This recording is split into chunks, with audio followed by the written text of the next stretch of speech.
Hi everyone. Thank you so much for tuning in to my Facebook Live video.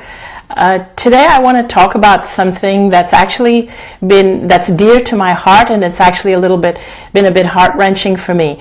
I've noticed that recently I've been getting a spate of emails and messages from people who are dealing with challenging health situations. Either they themselves are going through a lot of pain and challenge, or they have loved ones who are going through pain and challenge and they don't know how to deal with it. I know that very often I say to people, and I say during my messages, my speeches, my Facebook Lives, that do what brings you joy, find your joy, find your joy. But something that keeps coming up over and over is when you are in too much pain or too much discomfort to go out and do things that you're passionate about, that you love, or that bring you joy. And I want to say that this breaks my heart when I hear it, and that's why I want to address it. And the reason why it does break my heart is because I know how you feel. I know how you feel because I was there. That was me like 12, 13, 14 years ago. I was diagnosed with cancer back in 2002, and I struggled with it for 4 years. And I felt as though I was trying everything. And just like you, I was reading all the books. I was doing everything that self-help was giving me and telling me. I believed in everything. I believed in the law of attraction. I believed in karma. I believed in everything. I believed in forgiving myself, forgiving everybody. It felt as though I was trying everything and nothing worked. And so that's why it pains me to see this, because I know exactly how it felt. I felt that there was something wrong with me. So I want to start by sharing a little bit about my own story, because I really want you to know that it doesn't have to be that way. And I want to give you hope, because I want to share with you the miracle that your body is. So back in 2006, February the 2nd should have been the last day of my life. And I know many of you know my story, but for those who don't, and for those who haven't heard it in a long time, I want to remind you that was 11 years ago. And my condition at that time, my tumors, the tumors in my lymphatic system had grown to, some of them were the size of lemons, and the cancer had spread throughout my lymphatic system. So it was lymphoma, and I had tumors from the base of my skull, all around my neck, under my arms, in my breasts, and all the way down to my abdomen. And my lungs were filled with fluid. So if I lied down, I would choke on my own fluid. And I had these open skin lesions, and the toxins were seeping out of these open skin lesions. I weighed about 85 pounds because my body stopped absorbing nutrition. I couldn't breathe without the aid of oxygen, so I was connected to oxygen all the time. Because my body was no longer absorbing nutrition, my muscles had deteriorated. So I couldn't walk. My movement came in the form of a wheelchair. I was wheeled everywhere I needed to go. I had so much discomfort because if I lied flat, I would choke. And so I had to be propped up all the time. My body was so weak, my muscles were so deteriorated that I couldn't even hold my head up the way I am now. My head was hanging down like this all the time because I didn't even have the strength in my neck to keep my head up. And I want to share with you a photo, but actually I'll do that in a moment. But I entered into a coma because the doctors told my family on February the 2nd, 2006, that my body was now shutting down, my organs were shutting down, and these were my final hours. That was over 11 years ago, and here I am today talking to you. And I have been cancer-free for 11 years. The reason I'm telling you this is because I want you to recognize the miracle that your body is and what it can do. So I'll tell you a little bit more about what it is I feel that healed me. But firstly, I want to share with you, when I was at my worst, I would absolutely, of course, not have any photos taken because I didn't know I was going to recover. I thought I was dying. So there are no photos taken at my worst. But I want to show you a photo taken pretty close, like maybe a few months before I was at my worst. So this first photo is one taken with my wonderful husband, Danny. And it was taken on my birthday, and this was way back in 2005, and I deteriorated much more after this photo was taken. And so this was me not even at my worst. And this was me still at like 95 pounds or something. I still deteriorated further where I couldn't even walk, couldn't even hold my head up. And that was my beautiful husband, Danny, who has stayed with me throughout the whole journey. And one of the things that I hated about hospitals, they made me even more fearful. But I had a beloved dog named Cosmo, who's no longer with me. And I used to miss him so much when I was in hospitals. So I would prefer to go home every time after treatment so that I could be with my dog. So here's a picture of me feeding my dog, Cosmo. And he is... he really was amazing. So this is one of the things I feel about hospitals, is that they really should let us have our beloved pets with us if we're so attached to our pets, because I used to miss him so much when I was in hospital. And so anyway, when I came out of the coma, I realized that I had a purpose, because in the other realm, I met my dad and my best friend, who told me that it wasn't my time and I needed to go back and live my life fearlessly. And so when I came out of the coma, I healed very, very rapidly. And I'm going to speak a little bit more about what it was that I believe drove my healing. But here's a picture of me 6 months after coming out of the coma, well on the way to healing. I was so elated and so joyous. This picture, you can see that I'm looking like I'm about to take off or something. So this was me, and this was me like so elated at having a second chance at life. So now I want to tell you a little bit more about what was going through my mind when I was healing and what actually helped me. So when I was when I was really, really sick, at that time, I was doing everything I could, including I was following all the diets, the raw plant-based diets, all the cancer prevention diets, and I was just doing everything. I was taking all the supplements, and yet my body was still deteriorating. Now, I'm sure many of you relate to this. Because I was really into health foods, I thought I was leading a healthy lifestyle, but actually I was obsessed about not getting cancer, obsessed about avoiding cancer. And then I was diagnosed with cancer, and then I was obsessed about getting rid of cancer. And because I was always amongst people who promoted, and I'm going to say something that is probably going to be extremely provocative here, but I just feel I need to share this.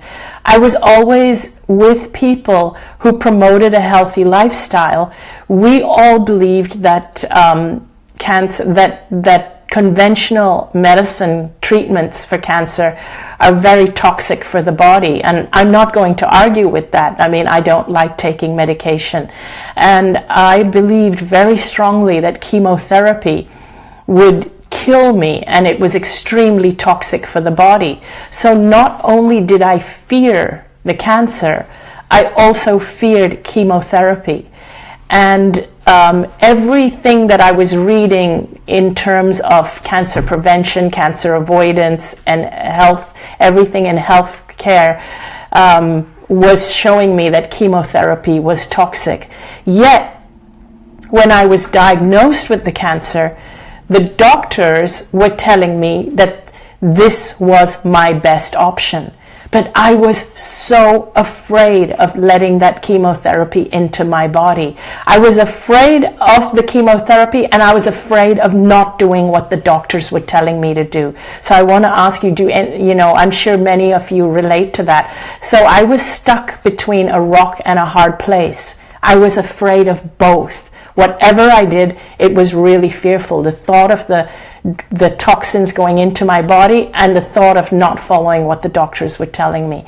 I had people in both camps, people telling me that you can't go through with the chemotherapy, you have to follow these certain diets, where I was told that sugar will feed the cancer cells, and so I have to avoid sugar and gluten, and I was taking wheatgrass shots, and I was doing all those things. And then I had this other camp of people saying, you're crazy not to take the doctor's advice, you're crazy not to do what they tell you and do the chemotherapy. So I was feeling really fearful. I was scared of cancer, I was scared of the treatment, I was scared of not following the doctor's advice of the treatment protocol, and I was scared of death. So really, it was a very, very dark place for me. And finally, my condition got so bad, and I did have the chemotherapy in the end, but the doctors told me it was too late. Now, here's what I discovered when I was in the other realm, and this is the piece I want to tell you. The number one determining factor of your life is your will to live.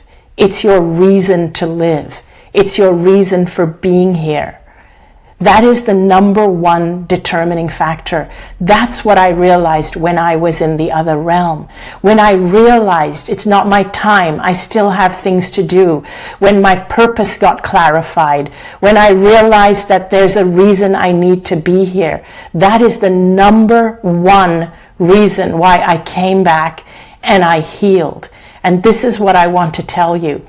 You can you can eat healthy foods, that's great, but do it to support your body because you have a reason to live. You have a passion, you have a purpose, not because you want to get rid of cancer. That is the wrong reason to eat healthy foods.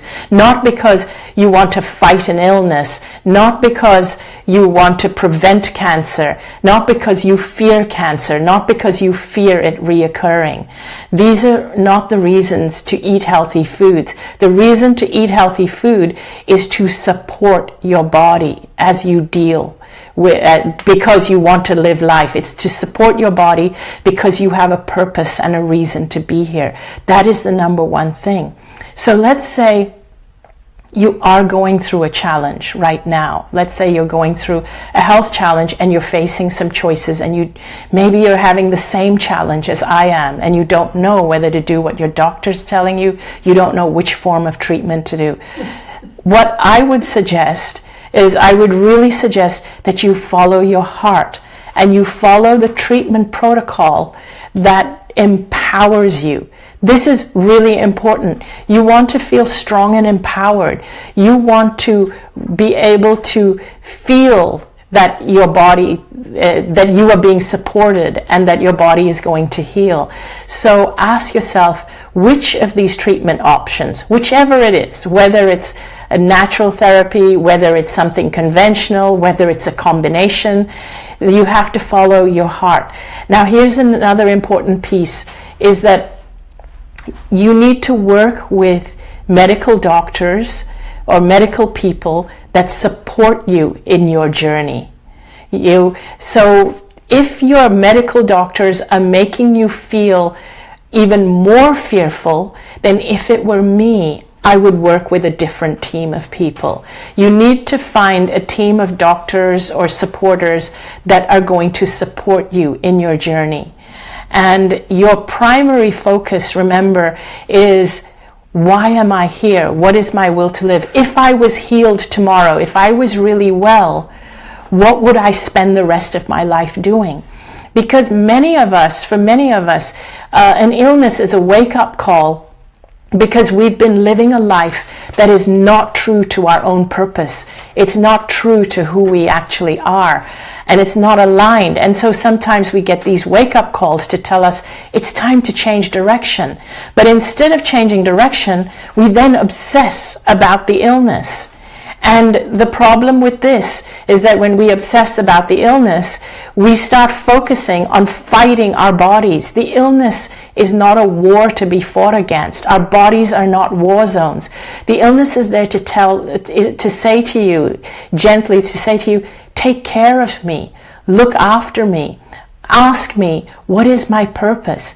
Because if all you do is focus on trying to get rid of the illness, once you get rid of the illness, you're going to go back to live the life you were always living. You're not listening to what the illness is telling you. So the illness is actually just trying to bring you back to yourself. So the only question you need to ask yourself is, what is my purpose for living? When I heal, what is the reason I want to heal? What is the reason I want to be well and be out there in this world? What is the reason that I'm here? What am I here to be and share and do? That is what I feel is the biggest purpose. And if I was your coach, I would actually support you no matter what healing modality you chose, even if it was something that I didn't fully agree with, but I would agree with you in choosing what empowers you. That's all I would need to agree with if I was your spiritual coach or healing coach. And I would remind you every day of your body's ability to heal. And I would remind you that your body is stronger than you give it credit for. It's much stronger. You can eat that piece of chocolate. But the important thing is that you need to be surrounded by people you love. You need to laugh. You need to stop taking life so seriously. Because a lot of times we may eat healthy food, but we're doing it from a place of fear. Whether it's a place of fear of combating illness or the illness we're dealing with, or maybe we've been ill before. Many people who've dealt with an illness before, they're afraid it's going to come back. This is why I hate the word remission, because remission tells you that you have a window of time in which it may come back, and it keeps you in that fear of focusing on the illness. Even when you think you're focusing on healing, if you're obsessing about healing, you're actually obsessing about the illness, because you're obsessing about healing the illness. It's not obsessing about healing or about healing the illness. It's about focusing on living life. That's what you want to do. Living life means connecting with people. It means being surrounded by people who you love and who love you. It means laughing. It means enjoying yourself. It means eating that piece of chocolate and not feeling guilty about it. But it also means nourishing yourself with things that your body says it wants, and sometimes it will ask for vegetables and the green smoothie or the green juice. It will ask you for those things, and listen to it and give it those things, and your body will be able to deal with the times that you go and have a good time with friends, because that's what life is all about. It is about having good times with your friends and following your passion. If I was your health coach and your spiritual coach, I would actually ask you, if you were dealing with a health challenge, I would ask you that, have you suffered a trauma recently? Are you feeling lonely? Are there people in your life who you love and who love you? You need to spend more time with those people who you love and who love you. You need to work through your trauma if you've been suffering lately. And I would keep encouraging you to have fun, enjoy life, and find your purpose, and and always hold on to that will to live, that strength and that knowing, why am I here? This is why I want to be well. This is the reason I want to be well and be strong and be healthy. So don't forget that. And I think I just have a few more minutes left in which I would love to take some questions from you. And I'm going to ask my dear social media assistant, Milena, to shout out a couple of questions from the back of the room. Lori is saying she can't live her purpose to be a homeopath because she only has a few patients, not nearly enough to make a living. So she's wondering, maybe that's not my true purpose? Not necessarily, Lori. In fact, your heart knows the truth as to whether that's your true purpose or not. But if you feel it is your purpose, sometimes maybe you just need to make a few tweaks in what you do.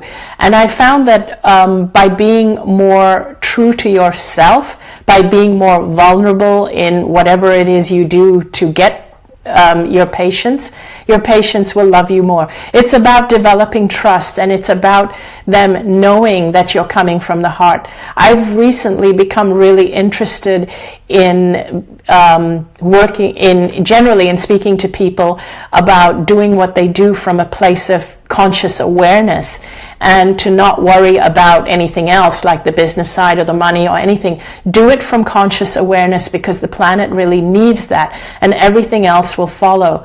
And because every single one of us, we are either part of the problem or we're part of the solution. And as long as we're aware that we're part of the solution, people will look for you. And also, I want to put a shout out there. If anybody is looking for a homeopath, you did say you were a homeopath, right?